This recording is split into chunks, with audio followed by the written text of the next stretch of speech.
예, 안녕하십니까. MTNW 공명 정주입니다. 매주 목요일 오전 5시 MTN 유튜브에서만 저를 만나볼 수 있는데요. 좋아요, 구독 많이 눌러주시고요. 이번 주 드디어 6주 연속 급등에 도전할 예정입니다. 지난주까지 5주 연속 급등에 성공을 했고요. 그리고 나서 이번 주 또 새로운 종목 갖고 왔는데요. 일단 그 전부터 이제 쭉 종목들, 반도체 관련주들 좀 많이 성공을 했었고요. 그리고 이제 지난주 DY 같은 경우에도 오늘 장중에 좀 번쩍거리다 밀리긴 했지만 12%까지 고점까지 올라왔죠. 그래서 일단 오늘도 설명드리기 전에 먼저 이제 지난주 설명드렸던 DY를 먼저 설명드려보겠습니다. 일단 DY 같은 경우는요, 오늘 급등했다가 장중에 밀리긴 했지만 막판에 지수가 밀리면서 이제 단기 차익 실험 매물이 나왔다라고 보시면 될 것 같고요. 이 DY 같은 경우는 이제 실적도 양호하고 재무 상태도 양호한 기업이죠. 무엇보다 자회사, 100% 자회사죠. DY 오토 100% 자회사가 앞으로 자율주행 핵심 부품, 이 센서 클리닝 같은 경우 이제 현대차에 독점적으로 공급할 예정이기 때문에 자율주행 쪽도 재료가 있지만 무엇보다 이제 DY 파워 같은 경우 이 기계 업종이죠. 앞으로 이제 굴삭기 제조 판매 업체 중에서 이 DY 파워의 지분을 한 39% 정도 갖고 있죠. 그러다 보니까 앞으로 기계 업종과 자동차 두 가지를 동시에 볼 수 있는 기업이기 때문에 일단 앞으로 꾸준한 관심은 필요할 것 같은데요. 차트를 보면서 간단하게 설명 들어보면 지난주 제가 목요일 날 설명을 드리고 반등에 성공을 하고 그리고 쭉 올라가다가 오늘 거래가 안 터졌죠. 일단 21선 깨지지 않은 상태에서 정상적인 조정이다라는 관점에서 보시면 될 것 같고요. 단기적인 관점에서는 21선 지지 여부가 중요하다고 보시면 될 것 같고요. 중기적인 관점에서는 이전 저점 부분, 100일선 지지 여부가 중요하다.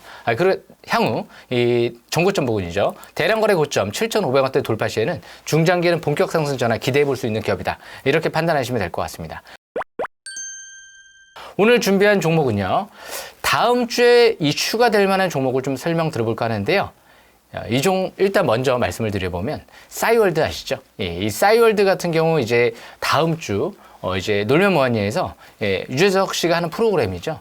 이제 도토리 페스티벌이 열리다 보니까 아마 다음 주에 싸이월드가 좀 관심이 집중될 것 같아요. 그럼 이번 주부터 좀 관심 있게 봐야 될 것 같은데, 그 중에서도 최근 들어 메타버스 NFT 신사업을 역시 싸이월드랑 같이 합작회사를 설립해서 진행을 하는 기업이 있죠. 무엇보다 클라우드의 사업에 올인하고 있는 또 기업 중에 하나인데요.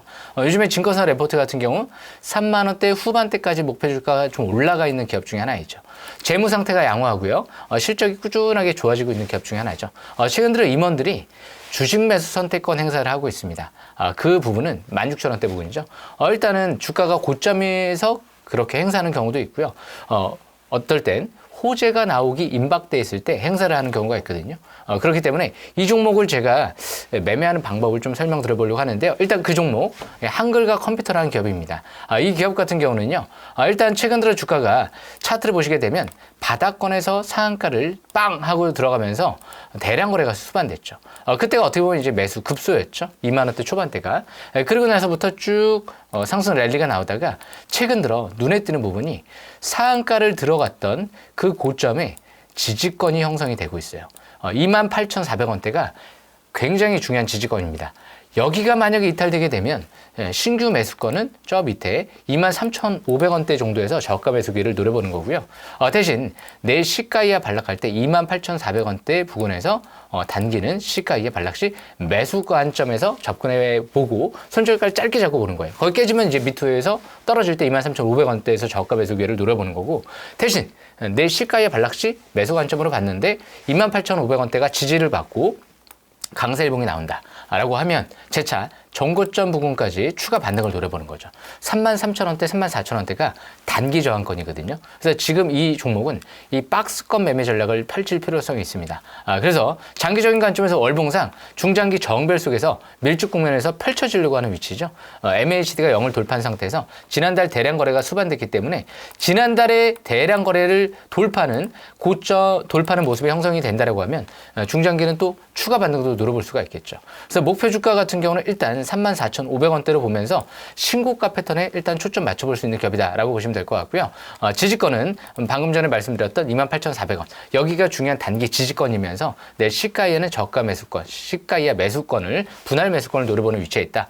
그리고 중장기 바닥권 같은 경우는 23,500원대이기 때문에 매수가를 그러니까 이렇게 접근하셔야 돼요. 단기는 내 시가야 보되 짧게 선절가 잡고 28,400원 깨지면 밑에서 23,500원대에서 저가 매수 기회를 노린다. 이런 부분들을 참고하면서 매매 전략을 펼칠 필요성이 있습니다. 그래서 손절가도 지금 28,400원에서 한 마이너스 1, 2% 정도 잡고 들어가시면서 매매 이어나가시면 다음 주 제가 볼 때는 도토리 페스티벌이 좀 열리면서 이 싸이월드 관련주들이 좀 핫해질 가능성이 있어요.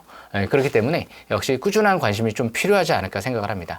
이제 메타버스 NFT 신사업이 이제 막 시작되고 있기 때문에 앞으로 전망이 밝다는 측면에서 긍정적인 관점에서 실적과 재무 상태가 양호한 기업이기 때문에 다음 주 이번 주부터 해서 다음 주 6조 원석 급등에 도전하는 종목으로 일단 손색이 없는 것 같습니다. 박스권 매매 전략 잘 펼치시면 유리할 것 같습니다. 여기까지 설명 마치겠습니다.